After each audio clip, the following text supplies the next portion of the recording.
मोनदों मादैमोन बहुत एक्सपार्ट लै जोंनिया बे जायगानि मानसिफ्रा ना गुरनायाव ना बाजैमोन दे गिबियावनो बयखौबो खुलुमबाय आरो आंनि गुबुन मोनसे गोदान भिडिअ नोंथांमोनखौ बयखौबो बरायनानै लानाय जाबाय दिनैहाय उदालगुरि जिल्लानि सिङाव थानाय भगतपारा मधुबारि गुदि बर' थुनलाइ आफादजों लोगोसे भगतपारा दख'रा दुलाराय फरायसा आफादनि बानजायनायावहाय खुंनो लानाय खुंगा 6थि रंजालि बैसागु फोरबो फालिथायनि मोनसे नुथाय आरो बेवहाय नैबे समावहाय हारिमु हानजा सुरनो दाब दाब जायगानि बा बे ओनसोलनिनो दाब दाब जायगानि गामिनि रायजोफ्रा बाहागो लादों आरो बेखौ नोंथांमोना फारि फारि दिन्थिलांनो नाजागासिनो दङ आरो बेखौ भिडिअखौ जोबजासिम नायनो थाखाय बयखौबो खावलायबाय आरो नायना मोजां मोनब्ला एसे लाइक खालाम आरो चेनेलखौबो अननानै साबस्क्राइब खालामनानै दाबाव बे समाव नै लाइन जाबाय बयबो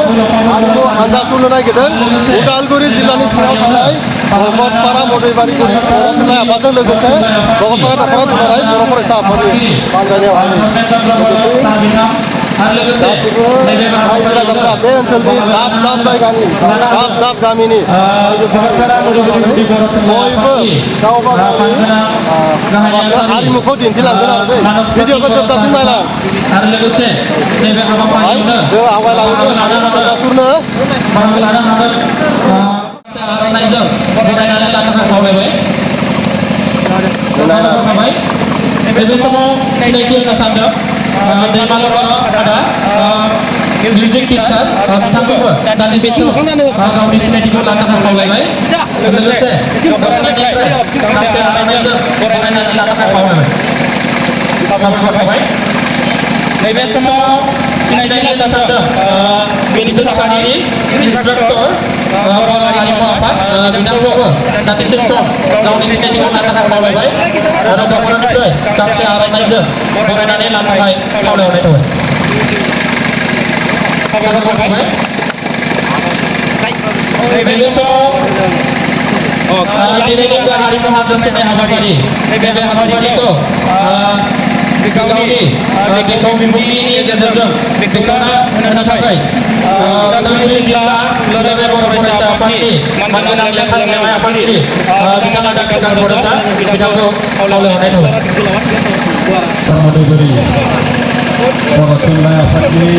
जथाय बानजायनायाव 6थि रंजालि बैसागु फोरबो फालिथाय फैयै जों दिनै हारिमु बिथिङाव हानजा सुरनाय मोनसे हाबाफारि फुंबिलियाव जोंहा आफादनि गोथार फिरफिला बैसागुजों लोब्बा लाखिनानै फिरफिला बिरहोनाय मुंख्लं बिथांमोनखौ रुंसारि बिथांमोनखौ गोसो खांनानै बिबार बावनाय हाबाफारि बियो मेहेर गोनाङै बारलांबाय दायो नैबे हानजा सुरनाय बे हाबाफारिखौनो जागायनानै होनाय भगतपारा दख'रा दुलाराय बर' फरायसा आफादनि फालिजाथाव नोगोर गाहाय नेहाथारि रंजालि बर' आंनि खुलुमनाय आरो सिबिनायखौ बावहरबाय लोगोसे रंजालि बैसागुनि गोबां मानसिफोर फैदों आरो दाब दाब जायगानि बे ओनसोलनिनो दाब दाब गामिनि रायजोफ्रा बाहागो लाफैदों गामिखौ मख'नाय बायदियै सिरिबाङै मोननै लाइन जानानै फैनो थाखाय खावलायबाय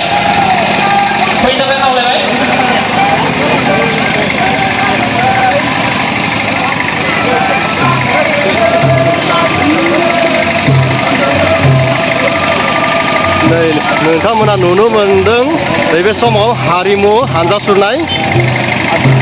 आरो नैबे मोनसे गामिया जाबाय भगतपारा ओनसोलनि सिङाव थानाय बेबेजिया गामिनि नै बिथांमोनाहै सिजौ आर'ज बाथौ आर'ज बेखौ दिन्थिदों नै सिजौ गायनानैहै बोरै बर'फ्रा धोरोम फालियो बेखौ दिन्थिदों नै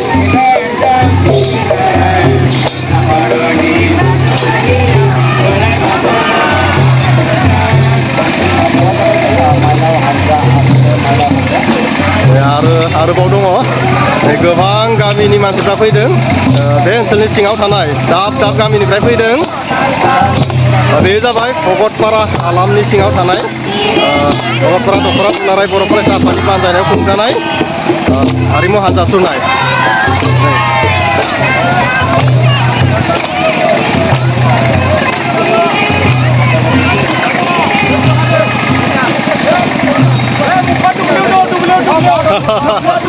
दुब्लियाव आच्छा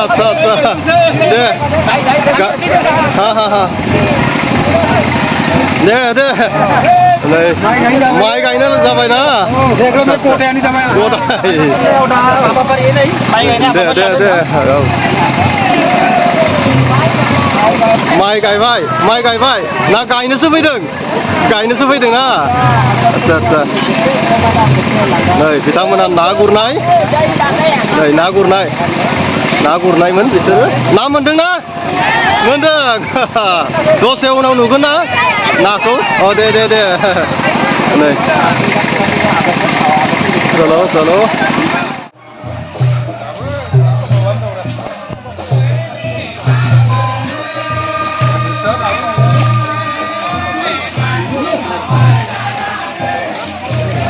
आरो भगतपारा सकआव फाखोसे गिदिंगोन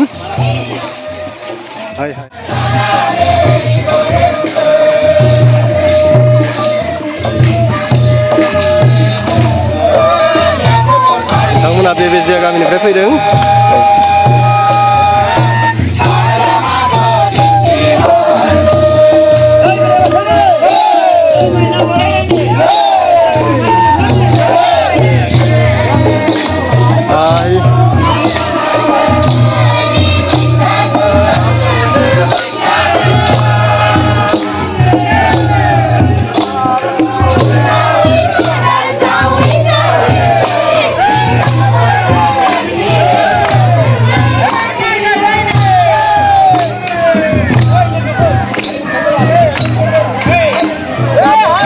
हालेवग्राफ्रा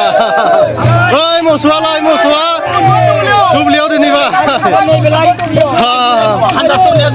माइ गायनाय हाबाफारि बबे गामिनिफ्राय फैदों नोंथांमोना भगतपारा दख'रा सिनियर थानाय वारफारा गामिनिफ्राय आच्छा थेंक इउ बिथांमोना खोथिया फुदों नै माइ गायदों नोंथांमोना मा गामिनिफ्राय फैदों पुनिया गामिनिफ्राय आच्छा दे मोजां गायदो सान्दुं गोसा दिनै सान्दुं गोसा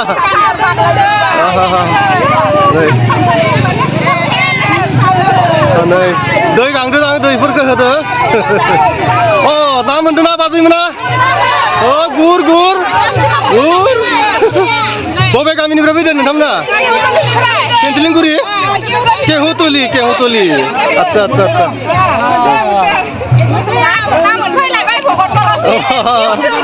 केहुतुलि गामिनिफ्राय दे बेनिफ्राय नायबोला बिदि नुगोन आरो बे जाबाय भगतपारा सक आरो बे सकआव फाखोसे गिदिंबाय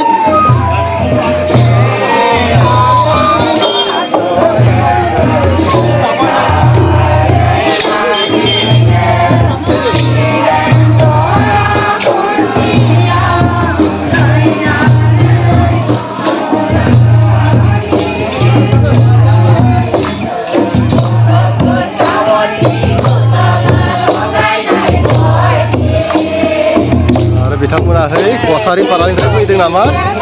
आच्छा नंगौ आं सोंगोन दायो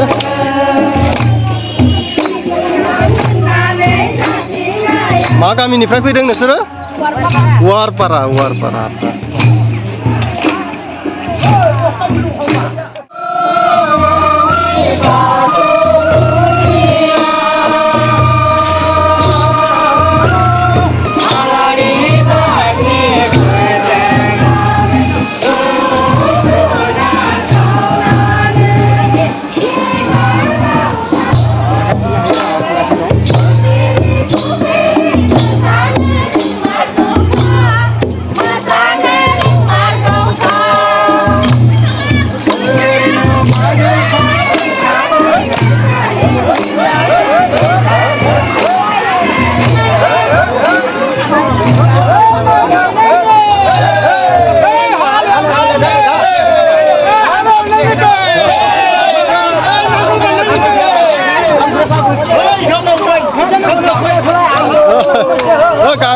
मा आबौमोना गाङाखै दै गाङाखै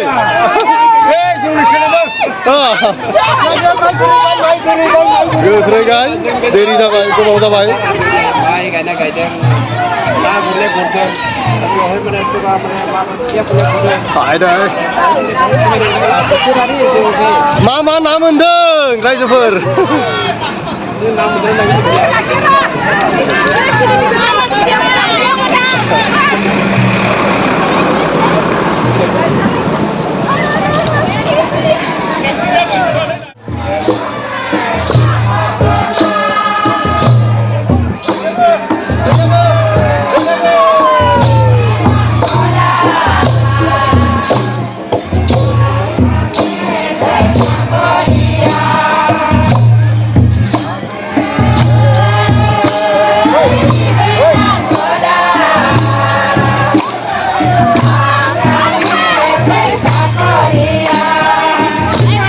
मैगं खाग्राफ्रा बबेनि मैगं खाग्राफ्रा मा गामिनि कलितापारा वारपारानि मा मैगं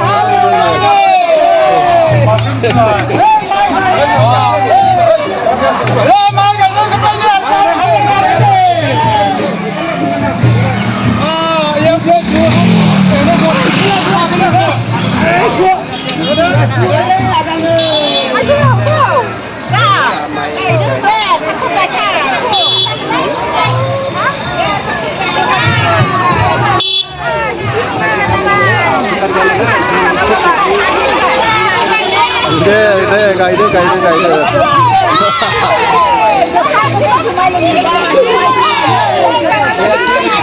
मा मोनदों मादैमोन